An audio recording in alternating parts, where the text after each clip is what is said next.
Good morning, everybody. Happy Wednesday, August 2nd, 2023. My name is Kevin Smith. Thank you all so much for tuning in to Loud Majority Live. Before we get started, guys, if you're watching on Rumble, hit that Rumble button. Keep sharing. Hit that thumbs up button at the bottom of the screen. Keep sharing the video out all over the place. If you are new to the channel, do hit that follow button. Help this channel keep growing bigger and better every single day. If you're on Facebook, hit the like button, tag your friends in the comments below so that they never miss out on anything going on here on Long Island. Obviously, the big news coming out of yesterday was that President Trump has been indicted now for a third time, which I'm sure establishment hacks are really loving. All the DeSantis freaks out there, like Christina Pushaw and all the Bill Mitchell. I'm sure he's loving life right now. I'm sure he's having a party over there on Twitter. But considering I touch grass, unlike a lot of these people, I wouldn't know. So this coming on the heels of his other two indictments, although I do find it interesting. We'll get to this in a little bit about why exactly this indictment seems different than all the other ones. This seems like let's just throw things against the wall and see what sticks. We'll get to that in a minute. But this from the National Pulse. A federal grand jury impaneled in Washington, D.C. has handed down a sealed indictment of the former president over his alleged incitement of an insurrection on January 6, 2023. Special prosecutor Jack Smith recently sent Trump a target letter accusing the former president of violating 3 federal statutes. The indictment handed by a grand jury impaneled in a city that voted for Joe Biden 92% and Donald Trump 5.4%. So it is not yet available for public. Well, it wasn't when this was written. The charges include conspiracy to defraud the United States, conspiracy to obstruct an official proceeding, obstruction of an attempt to obstruct an official proceeding, and conspiracy against rights, which I find incredibly odd. Jack Smith, he is the special prosecutor in this case over at the DOJ. Of course, I do find it pretty funny that Jack Smith's wife did a documentary on Michelle Obama. You know, just minor details that we're not supposed to know about, minor details that you're not even supposed to think about. Why would you think about that? Has developed a reputation for pursuing high-profile cases that make headlines but do not always hold up under closer court scrutiny. One of Smith's most high-profile cases prior to his 2 indictments of the former president was a corruption case against former Virginia Governor Bob McDonnell, which ended with the DOJ declining to retry McDonnell after the Supreme Court failing to retry McDonnell. So it turns out his highest profile case, Jack Smith screwed up. So now he's trying to do a little bit better. Now, the bigger news out of all of this is the 6 co-conspirators involved in the case. We'll get to them in a minute. It's pretty wild. It's pretty wild that we now live in a country where this sort of thing can happen. It's pretty wild that we live in a country now where you just go after your political enemies for doing things that other presidents have done in the past, which we're going to dive more into in the 1 o'clock hour. Got a little bit of research got to do on that. But apparently, this whole idea of fake electorates, it's not the first time it's happened. And when it happened last time, you'll never guess who did it. You'll never guess which party did it. Quote, the purpose of the conspiracy was to overturn the legitimate results of the 2020 presidential election by using knowingly false claims of election fraud to obstruct the government's function by which those results are collected, counted, and certified. The indictment from Special Counsel Jack Smith's office said, shortly after Election Day, the defendant also pursued unlawful means of discounting legitimate votes and subverting election results. The indictment claims. The indictment also lists 6 unnamed, unindicted co-conspirators. Now, who are these co-conspirators? Who are the co-conspirators? Well, we have a pretty good idea of who each one of them are. Co-conspirator number 1 would be former Mayor Rudolph Giuliani. Of course, they've got to get him on this. Co-conspirator number one, an attorney, this from the indictment, an attorney who was willing to spread knowingly false information and pursue strategies that the defendant's 2020 re-election campaign attorneys would not. The indictment says of the individual believed to be Giuliani. So they think that co-conspirator number one is Rudy Giuliani. You're going to find one name in here. You're going to find one name in here. Well, I'm sorry. You're going to find one person whose name is not in here, but was part of the initial team. I wonder why. We'll get to that in a minute. Giuliani had a key role in pushing the false narrative that the election had been stolen or fraudulent as part of what prosecutors said was a methodical plan to overturn the results and keep Trump in the White House, according to the testimony before the House Select Committee that investigated January 6th. Of course, that trial was an absolute and complete sham. Co-conspirator number two, they believe, is John Eastman. John Eastman is an attorney and is credited with devising a legal scheme to set the plot in motion.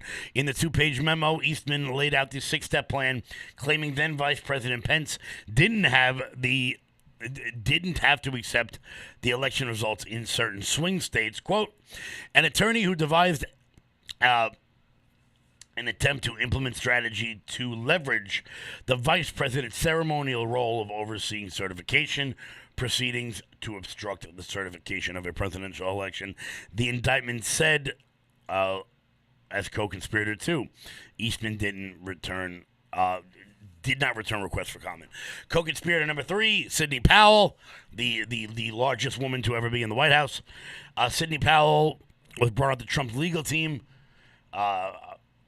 to pursue false election fraud claims in 2020, according to the Post.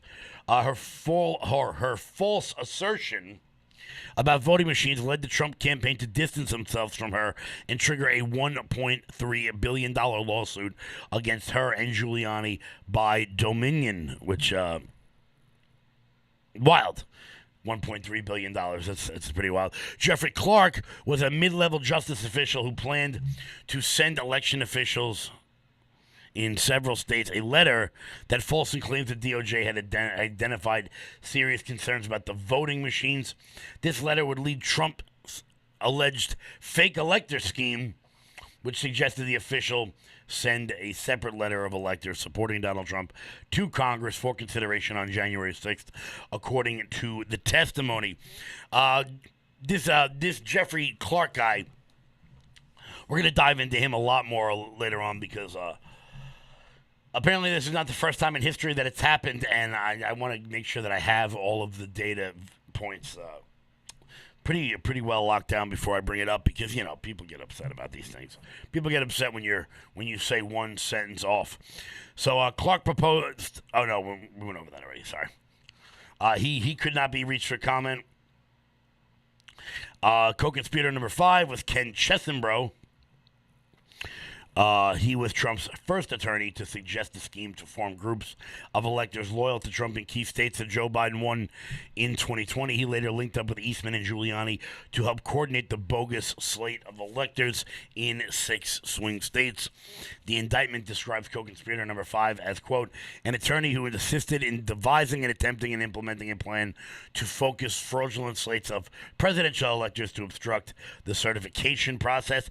And co-conspirator number 6 could be Michael Roman or Boris Epstein. Unlike this, according to the New York Post, unlike the first 5 co-conspirators listed in the indictment, the identity of the 6th is unclear given the information provided. There are several possible individuals who could fit this allegation. The prosecutors attributed to the political operative listed as co-conspirator number 6, but most likely it is Michael Roman or Boris Epstein. Michael Roman served as Trump's re-election campaign director of Election Day operations. He joined in the effort to put forward Trump's fake electors scheme to the swing states in Congress. However, CNN last month reported that Roman entered into a pro for agreement with prosecutors in special counsel Jack Smith's office to avoid prosecution in in exchange for cooperation. Boris Epstein served as a special assistant to the Trump and advised him during the 2020 election. So we're not really sure who that is. I do find it funny that Jenna Ellis is not on that list, although I'm fairly certain she was standing right behind Rudy Giuliani. Let's see. In the famous photo, let's see. In the all famous photo, when everyone remembers when Rudy Giuliani was up there, sweating his ass off. Sure enough, there was. Let's see. Can I pull this up real quick? I should be able to. I wonder why Jenna Ellis seems to not be included in this, despite the fact that she is in all of the pictures involved. Oh, look, that. Getting famous off Donald Trump and then stabbing him in the back, as so many people have done. There's old Jebba. Now, why wouldn't she be involved? Could it be because she is squarely in the camp of Ron DeSantis? Could that be? I don't know. Could it be because she has done maybe the most outside of Christina Pushaw to disparage the former president of the United States? Could that be? I don't know. But that answer continues to escape me as why she is not included in that. So we will see what shakes out from here. We're going to be keeping, the New York Post has been keeping track of all the indictments and where they've actually landed. Of course, the other two have to do with the Mar-a-Lago documents, that nonsense case, the Stormy Daniels hush money, the 2020 election stuff. I do find it incredibly interesting that after all this crap, Donald Trump was not charged with any sort of insurrection and any sort of rebellion, anything like that, to keep him off the 2022 ballot, keep him off the 2024 ballot. Why is that? Well, because there would be a revolt.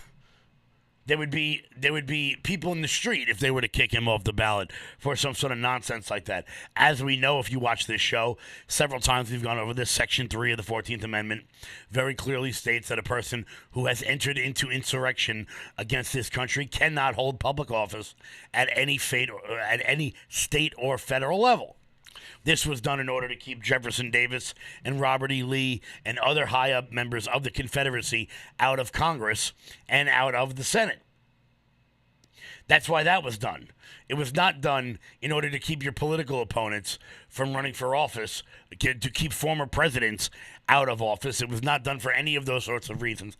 And for the last 3 years, we've been sitting back going, guys, they're using insurrection for a reason. They're saying that word for a reason. But apparently Jack Smith knew that he wouldn't have that case and decided not to go forward with it.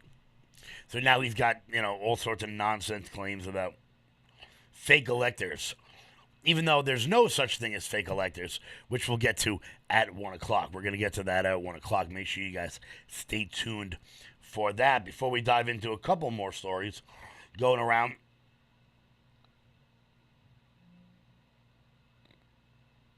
Really, Paul? I'll call you when this is all over, bud. That's interesting. Before we keep going, make sure you guys hit that thumbs up button. Keep sharing the video out all over the place. Keep sharing it out as we dive in to even more information about this. I really can't wait to tell you guys all about just how nonsensical these charges are, because they've happened before, of course. They've happened before, and nobody wants to talk about that. Nobody seems to want to talk about that. But before we dive into the rest of that, a quick word from the great Mike Lindell. You're still looking good. I'm still feeling good.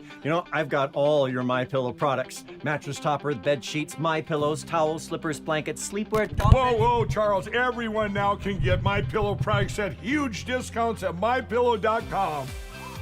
That's right. Now's the time to go to MyPillow.com or call the number on your screen. Use your promo code to take advantage of our 3-in-1 sale.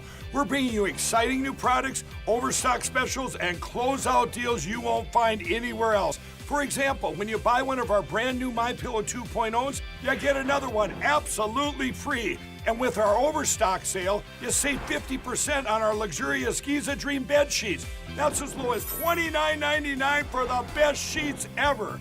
And with our biggest closeout special, you get our all-season slippers for only $35. or our sandals and slides for just $25. Quantities are limited, and once they're gone, they're gone. Guys, please do support the people who support this show. Head on over to mypillow.com, promo code LOUD. That's mypillow.com, promo code LOUD, promo code LOUD. So, obviously things are not getting better for the city of New York, for our illustrious city. Mayor Adams stresses that the migrant crisis will be coming to a neighborhood near you, saying from this moment on is downhill. That's spectacular. So Mayor Eric Adams ran on a policy of open borders, of sanctuary cities, and now it turns out that he can't handle the consequences of that. Well, I promise you, Mayor Adams, it will not be coming to a neighborhood near me. I can tell you that. New York City Mayor Eric Adams gave a dire warning to residents amid increasing influx of migrants into the city, stating that the growing crisis was not going to get any better. Quote, eventually this is going to come to a neighborhood near you. And it is. 91,000 people. Adams said of the growing migrant crisis, according to the New York Post. Adams stressed that he and his team were working to avoid tent cities that have plagued other municipalities despite the lack of available space indoors. Well, look, you're never going to get the idea of tent cities in Manhattan. There's not enough grass. Unless they start doing it in Central Park. But they won't do that because that's where all the rich people hang out. See, that's the advantage of having the park where it is. Nobody will see the homeless encampments. They won't allow that. Rich people have to go on their picnics there. Adams' comments were apparently influenced by a large group of migrants sleeping on cardboard boxes outside of the historic Roosevelt Hotel in Manhattan, a relief center that is now beyond capacity. Quote, I was at the Roosevelt on Saturday, Adams stated, according to the New York Post, and I went there on Sunday. People were lined up around the block, hurting the businesses there. We put them on buses for the cooling systems, but that's not sustainable. Oh, that's real good. Because if there's one thing New York City needs, it's more buses. More buses. What about the environment, Mayor Adams? You're just letting these buses run their diesel fuel all day long? That's what you're doing? What about the climate crisis? What about global boiling? Oh, right. You don't give a crap about that. Because that's not real. It's just another way to scare rich white people into doing what you want. The Roosevelt, which was set up as an intake shelter for families not long after the crisis began,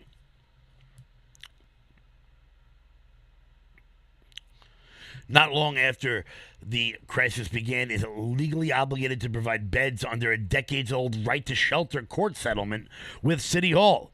Migrants outside of the hotel, however, have been reportedly waiting days for a bed, forcing them onto the streets, according to the New York Post. You know what? Maybe I'll go into the city tonight and I'll see what I can get out of this. Maybe I'll go into the city tonight.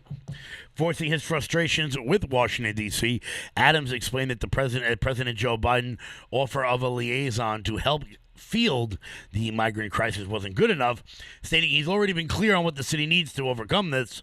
Quote, we need to allow people to work.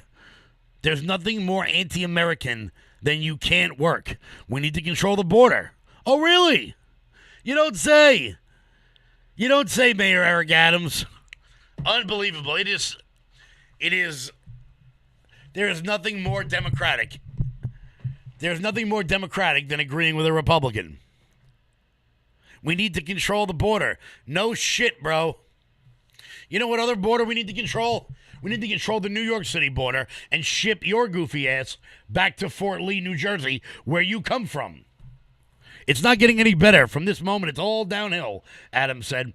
Adams has estimated that the migrant debacle will cost New York City a total of $4.3 billion in just 2 years. Meanwhile, the Biden administration has pledged $143 million. Well, I'll tell you what, Mayor Adams. Why don't you put all these illegals on buses and ship them to D.C.? Do that. It's a federal government problem. Make it a federal government problem. Push them all into D.C. and let's see what happens next. because apparently Kamala Harris isn't really too big of a fan of illegals being dropped off on her doorstep. Kamala Harris doesn't like that. She's really, she's a little bit against it. Let me see. This from townhall.com, Julio Rojas reporting the vice president doesn't like having illegals dropped off in front of her house, which is pretty funny, which I think is pretty funny. You know what, Kamala Harris? We don't want that either. We don't really want that either. Vice President Kamala Harris criticized the border states who have provided transportation for process and release migrants to sanctuary cities across the country, including outside of the vice president's residency, the Naval Observatory. Quote, busloads of migrants have been dropped off at your doorstep, GOP-led states. Despite those tactics, you do have Republicans who are largely making inroads with the Latino community, and there are many critics, some within your own party, who say that there's more that your administration could be doing on the migrant front. Do they have a point? Lindsay Davis of ABC asked Kamala Harris, and she responded in only the way Kamala Harris could respond. Quote, so first of all, let's agree that people should not be pawns in a political game. Human beings should not be treated as pawns in a political game. That is what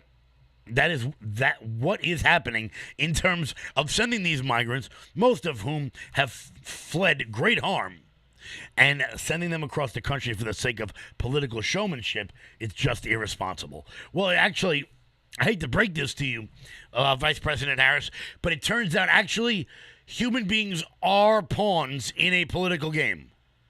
They are.